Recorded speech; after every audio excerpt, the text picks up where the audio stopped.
mucha ilusión, especialmente hablar de todo lo que vamos a ir abordando a lo largo de esta hora que tenemos por delante aproximadamente de charla.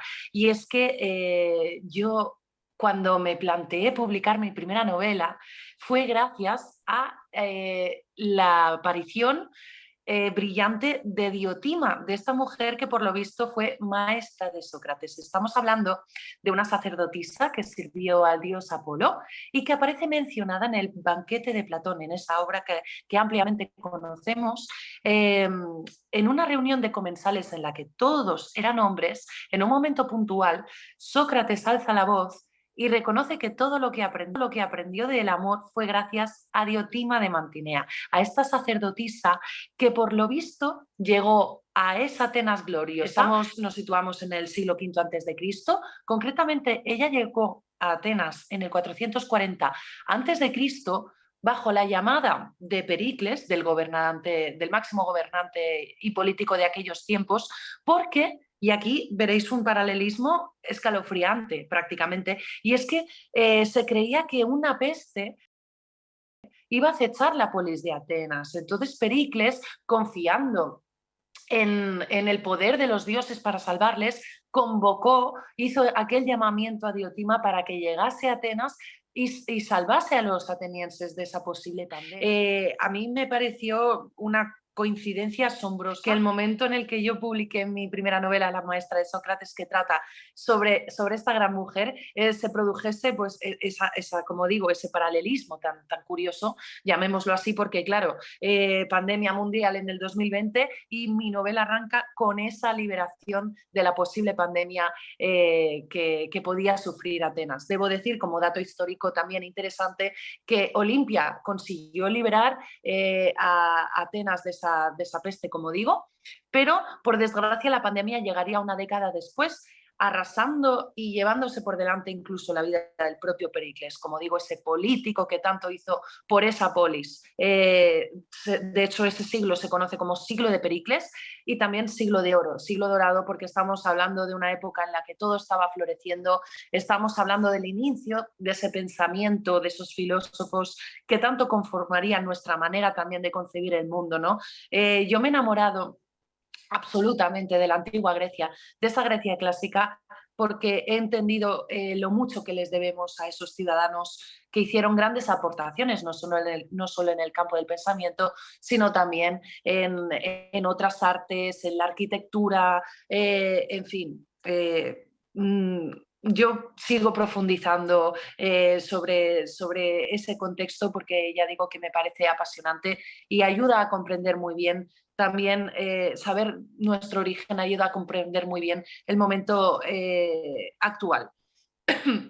Dicho esto, pasaré a profundizar sobre esta mujer, de la que tan poco se sabe, porque debo decir que más allá de ese banquete de Platón en el que las ideas sobre el amor de Diotima están recogidas a través de la voz del propio Sócrates, poco sabemos. De hecho, debo deciros que hay quienes dudan de la existencia de Diotima, ¿no? Porque no aparecen datos biográficos suyos, no se ha escrito prácticamente sobre ella. Entonces, pues son muchos los historiadores que ponen en cuestión si esta mujer realmente vivió y existió. Quienes se acogen a la idea de que fue un personaje de carne y hueso defienden la teoría de que Platón, autor de este mítico banquete, de esta obra universal, siempre menciona a personajes que existieron. Entonces, la pregunta que yo también os planteo es ¿por qué debía hacer él una excepción con Diotima?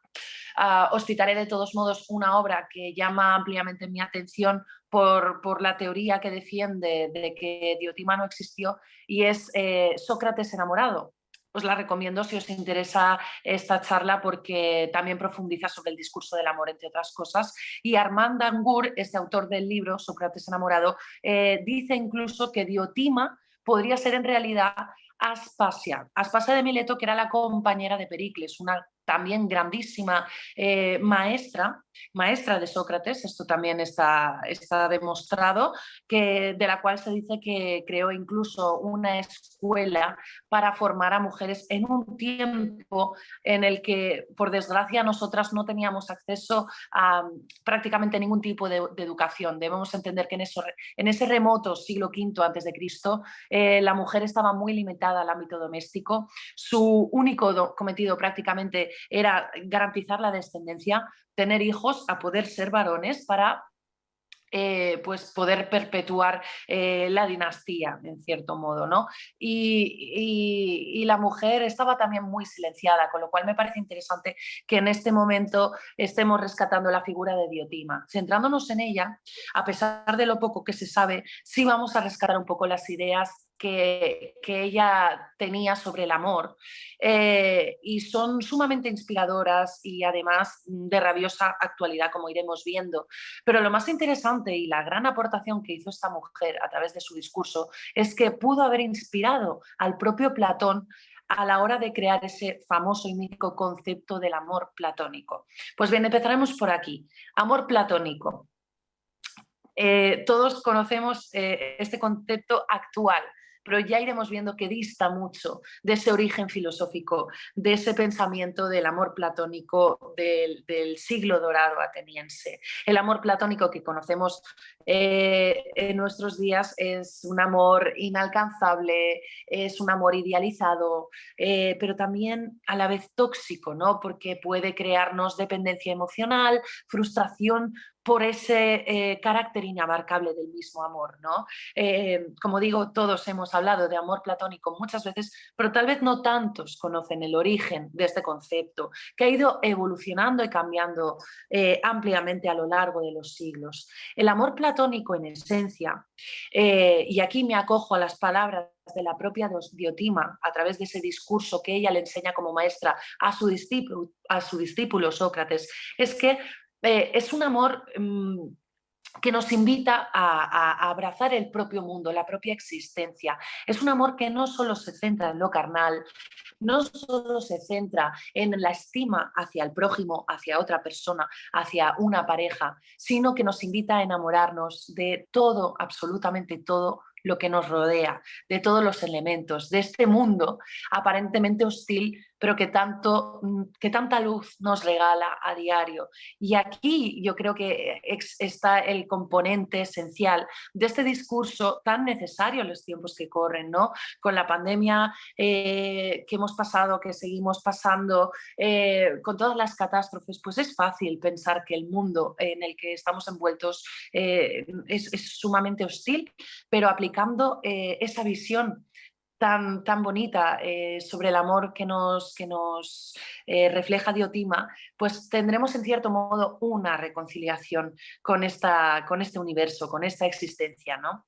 Entonces, Diotima tuvo unos encuentros, por lo visto, con Sócrates cuando éste tenía unos 30 años aproximadamente. Así que debemos pensar también en un filósofo que no era ni mucho menos el famoso, el célebre pensador que nos ha llegado a nuestros días, ¿no? Ya era conocido en su polis, en esa Atenas, como digo, espléndida, que había alcanzado la gloria, pero todavía tenía mucho que aprender.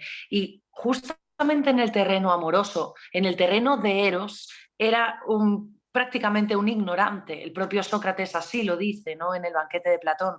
Dice que absolutamente todo su conocimiento sobre Eros, sobre el amor, se lo debe a esta gran mujer, a Diotima de Mantinea. Entonces, yo imagino en esos mediados del siglo V antes de Cristo a una mujer ampliamente inteligente, por supuesto, maestra de la retórica, de la dialéctica, incluso maestra y discípulo utilizaban mucho la mayéutica, el arte de la mayéutica, y mediante preguntas también llegaban a las propias respuestas y conclusiones sobre el amor. ¿Qué es el amor? Bueno, es una gran pregunta y muy compleja, pero Diotima de entrada nos dice que el amor es algo intermedio entre lo divino y lo terrenal. Ejerce de mensajero, podríamos decir, es como una especie de daimon, un mensajero entre los mortales y los dioses. Algo que se mueve entre muchas cosas, ¿no?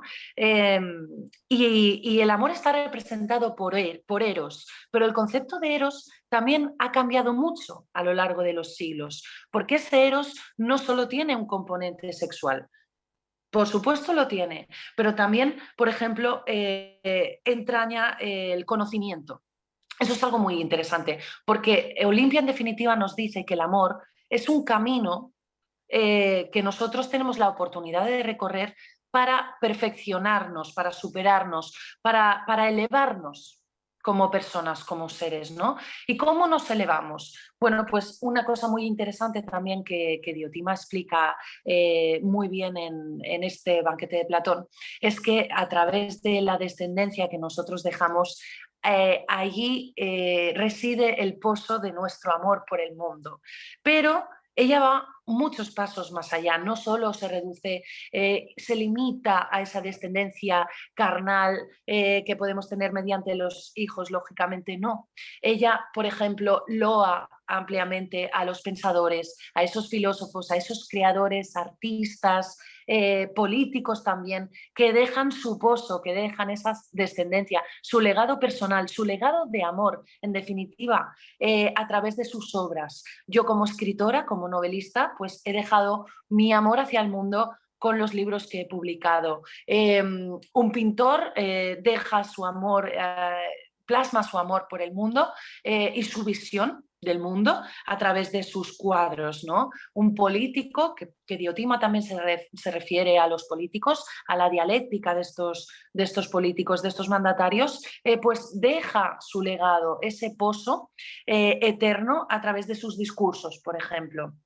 Debo decir que Diotima fue un ser extraordinario porque en un mundo dominado por hombres, ella no solo consiguió acceder a Sócrates y enseñarle sus ideas, trasladarle más bien sus ideas sobre el amor, sino que también tuvo contacto directo y amplio diálogo con Pericles. Pericles es un personaje del que mucho se ha escrito. Como vais viendo, se escribe mucho sobre los hombres de aquel tiempo, pero por desgracia sobre las mujeres no. Pero Pericles, por supuesto, merece mención, bueno, una mención en mayúsculas, ¿no? Por esas grandes aportaciones que hizo.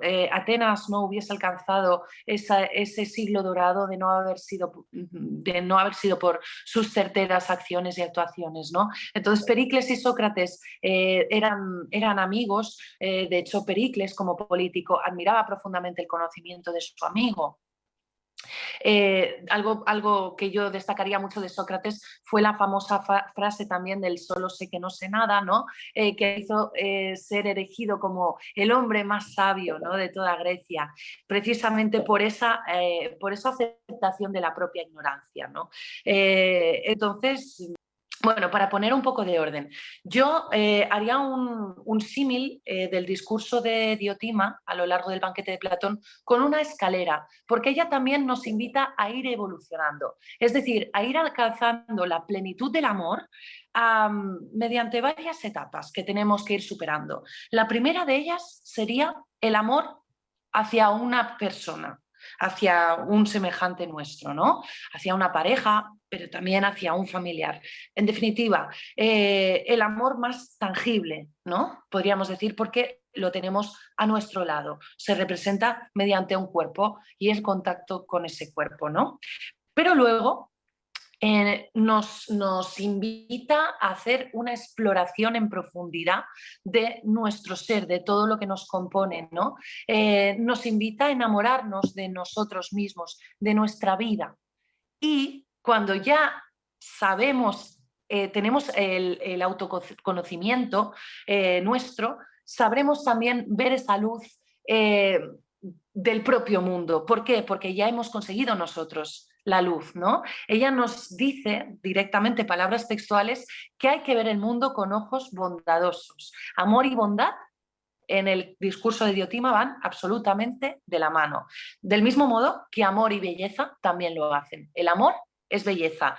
Eros, eso que asociamos a lo sexual en la actualidad, en buena parte también debido al catolicismo, que empezó a separar el concepto sexual, tachándolo además, como bien sabemos todos, de pecado.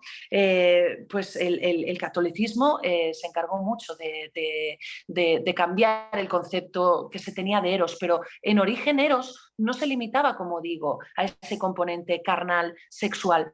Eros era belleza en estado puro. Eros era el propio amor por el mundo, como estamos comentando. Entonces, si tenemos esa visión bondadosa del mundo, también podremos, en el caso de los artistas, crear grandes obras. En el caso de los padres, no solo tenéis hijos, tendremos hijos, quién sabe, sino que también inculcamos esos valores de amor a nuestros retoños, ¿no? Entonces, en definitiva, nos encontramos con un discurso, como digo, que es muy interesante aplicar a nuestros tiempos. Estamos en un mundo además muy acelerado. Sabemos todos que estamos en una época en la que impera lo rápido, lo efímero, el usar y tirar, y también pensadoras como Diotima, porque a pesar de su condición de sacerdotisa la destacaría como gran pensadora por ese discurso inteligente sobre el amor, nos hacen detenernos, dan ese espacio necesario a la pausa, ¿no? ¿Y qué nos da la pausa? ¿Qué nos da el silencio? ¿Qué nos da el pensamiento? ¿Qué nos da un discurso como el del Diotima, que lo podemos tener ampliamente recogido en el banquete de Platón? Pues espíritu crítico, una visión no solo más bondadosa del mundo, sino también con más pericia, podríamos decir. En definitiva, ese amor que nos traslada Diotima también nos permite discernir qué nos está rodeando, nos permite llegar a la luz, pero también entender qué hay de sombra, cuánto hay de sombra, ¿no? Y desecharla en la medida de lo posible, por supuesto. A fin de cuentas, el amor es muy complejo, pero en definitiva está en nuestra mano llevarlo a buen puerto, elegir el camino adecuado, dar pasos certeros hacia esa luz, que no siempre es fácil de ver, por supuesto. De hecho, a lo largo de su discurso, Diotima reconoce la complejidad que hay en alcanzar el verdadero amor, el amor eterno. Y aquí doy con otra palabra clave en ese amor que inspiró el concepto de amor platónico, la eternidad. Fijaos que hablo de esa sociedad acelerada que nos rodea, de ese usar y tirar que impera en nuestros días, pero el amor bien entendido, el amor complejo, alcanzado en su máximo grado, nos procura la eternidad.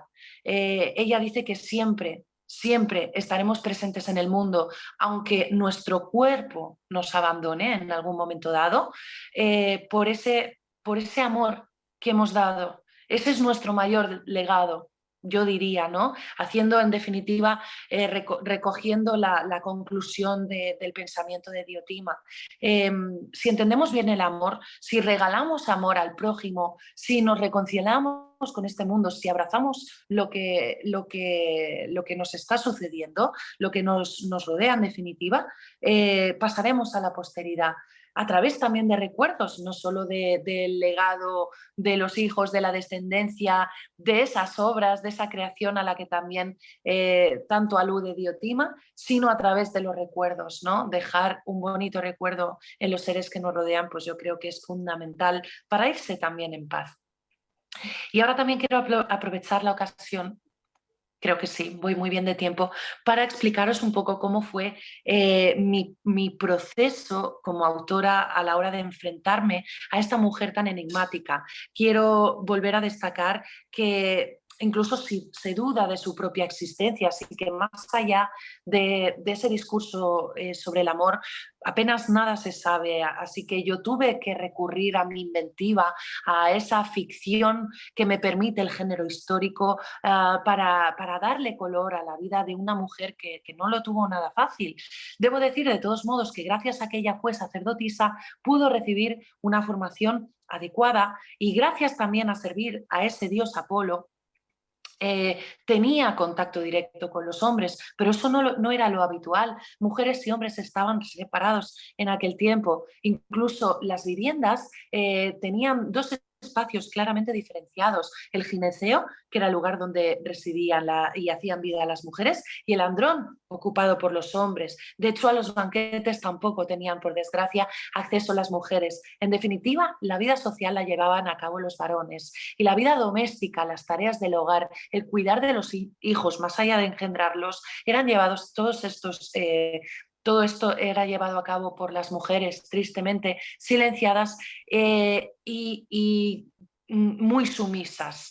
Ellas ni siquiera se planteaban la posibilidad de traspasar esos roles de género, porque ya eran criadas de este modo. No concebían nada más porque no sabían que podían llevar a cabo otra existencia que no fuese esa tan limitante, que las reducía tanto, ¿no? Que las minimizaba tanto. Pues Diotima, gracias a ser sacerdotisa, fue una clara excepción de la mujer de aquellos tiempos. Ella sí pudo codearse con grandes filósofos, no solo con Sócrates, con grandes políticos, no solo con Pericles. Ella podía pasearse por ese ágora, por ese centro neurálgico de Atenas, por ejemplo, ese gran mercado bullicioso en el que no solo se intercambiaban mercancías, no solo se vendían especias, carne, pescado, sino en ese ágora también estaba floreciendo el pensamiento. Como he dicho al inicio de esta charla, ese modo de ver la vida que tanto nos compone, ¿no? Al que tanto debemos a día de hoy, por nuestra manera de actuar y de concebir el mundo.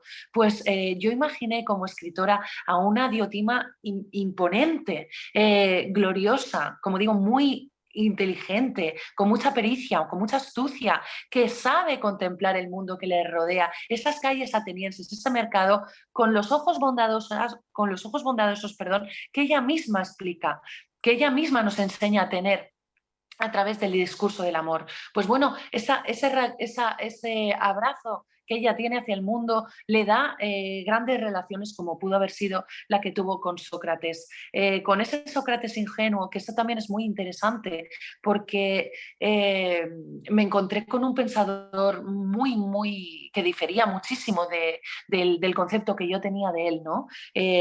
Yo pensaba que Sócrates, además, de entrada, era alguien solemne, incluso en algún momento inaccesible, dado todo lo que consiguió, esa gran inteligencia, y nada más lejos de la realidad, especialmente cuando Sócrates tenía 30 años aproximadamente, que es cuando tuvo ese primer encuentro con Diotima, a raíz de la llegada de esta mujer a Atenas para salvar a la polis de la peste.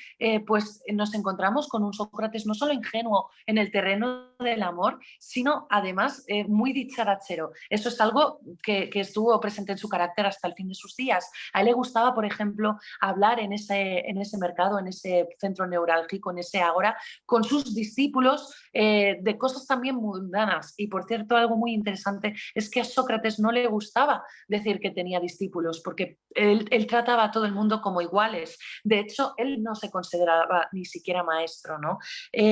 Como digo, esa aceptación de la propia ignorancia le hizo ser reconocido como el hombre más sabio de Atenas y de toda Grecia, lo cual es también muy interesante. Pues Sócrates a mí me pareció un personaje entrañable. A raíz del proceso de documentación de mi primera novela, no solo descubrí a una mujer excepcional como fue Diotima, sino a un filósofo mucho más cálido y accesible del que yo había imaginado, ¿no? De entrada.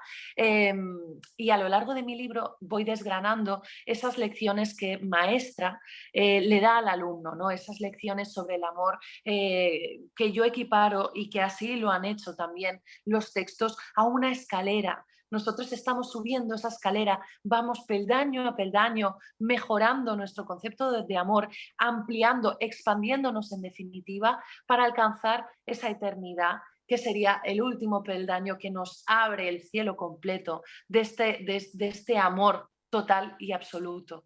Y a mí ya os digo, me parece un discurso el que os he resumido a grandes rasgos, de rabiosa actualidad y muy necesario en los tiempos que corren, ¿no? Yo creo que el reconciliarnos con todo es fundamental para estar aquí de la mejor manera posible, también teniendo toda la salud mental posible. Esto también nos lo da una buena concepción del amor, sin duda.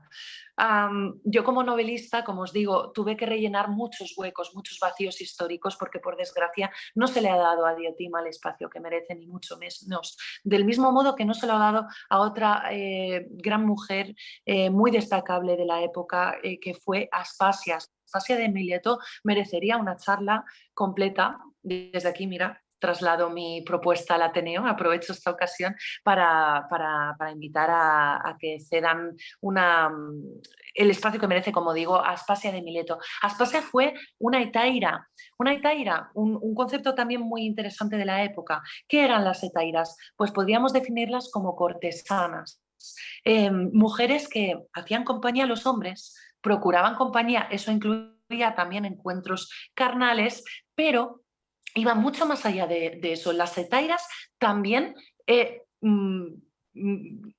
eran la excepción de mujeres que recibían formación, eran mujeres ilustradas, que dialogaban con hombres, que accedían a esos simposios, a esos banquetes a los que no tenían derecho pisar el resto de mujeres, ¿no? La mayoría de mujeres no podían disfrutar del ocio, pero las hetairas sí.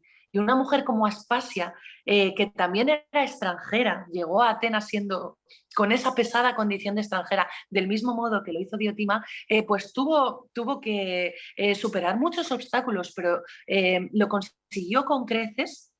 Y además, como he citado al principio, prácticamente dicen que incluso abrió una escuela pensada para formar a otras mujeres. De Aspasia, yo, por ejemplo, escribí un artículo en Historia National Geographic, que lo podéis encontrar perfectamente en el mundo digital, en Internet, en cualquier buscador.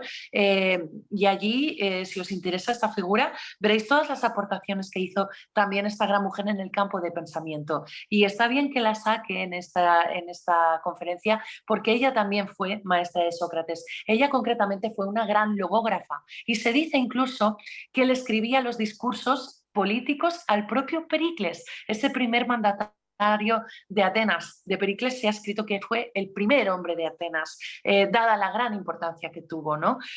Pues Aspasia fue la mujer en la sombra también, que por lo visto estaba detrás de esos discursos brillantes que hacía el político y orador ateniense a sus conciudadanos, ¿no? Así que tampoco tuvo Aspasia el espacio que merecía en la historia, pero en la medida de lo posible yo en mi primera novela la rescaté y concebí también encuentros entre estas dos grandes mujeres, ¿no? Quiero imaginar que como tanto Aspasia como Diotima tenían pues frecuentes encuentros con Sócrates, pues también tuvieron diálogos entre ellos tres, ¿no? Ese trío me parece de lo más interesante y enriquecedor a todos los niveles. Imagino a una Aspasia intercambiando ideas con Diotima y trasladándoselas a un Sócrates, como digo, ingenuo en ese campo amoroso y que absorbía como una esponja todo lo que ellas dos le contaban, ¿no? Ahí también me parece interesante esa fusión que se produce entre Aspasia y Diotima. Nunca sabremos si Diotima era en realidad Aspasia. Armand Angur, como digo, autor del libro Sócrates enamorado, defiende fervientemente esta teoría.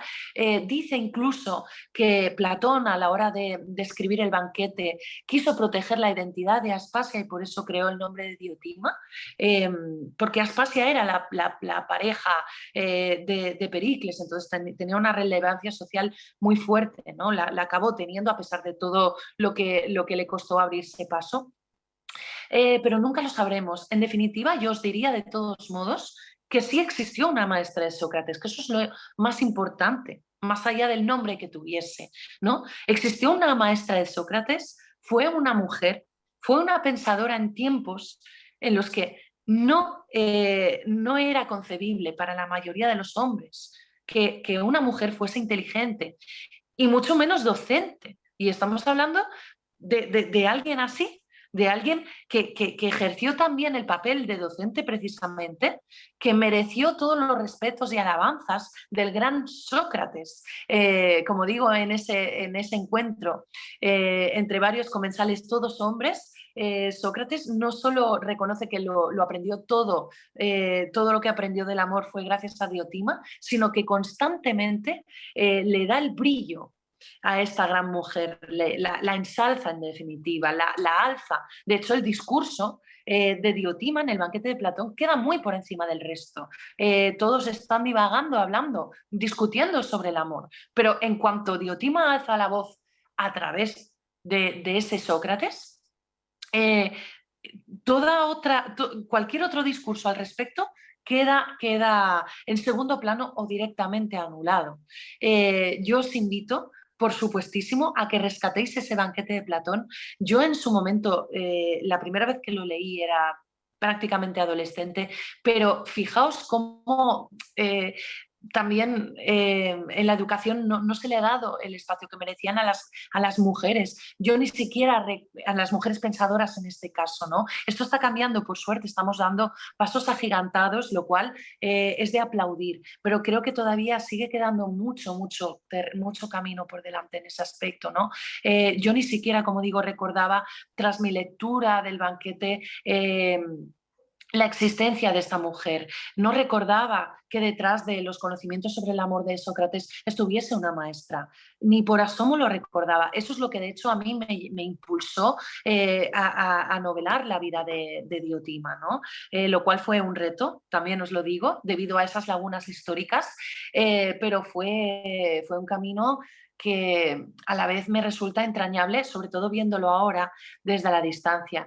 Esta novela, bueno, pues la publiqué hace apenas 2 añitos, la estuve escribiendo a lo largo del 2019 y todo surgió en mi descubrimiento y mi historia de amor absoluta. Hablando de amor, yo tuve un amor platónico con Diotima, nada más escuchar su nombre, y eso fue a raíz de unas clases de filosofía a las que asistí hace unos años en Barcelona, una ciudad en la que casi siempre he estado residiendo. Pues allí escuché la existencia de Diotima, la maestra de Sócrates. La lección iba por otros derroteros, pero yo regresé a mi casa con ese interés absoluto para conocer más acerca de esta mujer. Y cuando rescaté ese banquete de Platón, que como digo, os invito por favor a rescatar esas páginas del banquete para descubrir el discurso en toda su amplitud y complejidad a la vez, pues ya fue inevitable para mí acabar enamorándome profundamente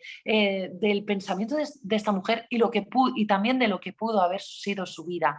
Eh, para ella no solo fue una losa ser mujer, sino también el hecho de ser extranjera. Es curioso esto, pero también entendiendo la época, te das cuenta de que los ciudadanos atenienses consideraban a gente de segunda a los extranjeros, ¿no? Así que no lo tuvo nada fácil tampoco Diotima, pero sí tuvo unos privilegios gracias a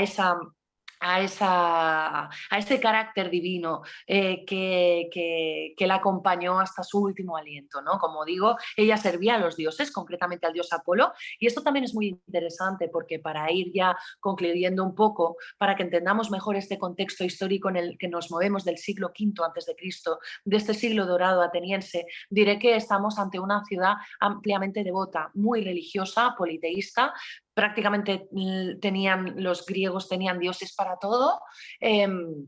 Y con frecuencia también acudían a los oráculos, esos maravillosos oráculos que nos han llegado hasta nuestros tiempos, ¿no? Todos conocemos el oráculo de Delfos. Existían otros también muy destacables, por ejemplo, el oráculo de Zeus en Dodona fue otro de ellos, ¿no?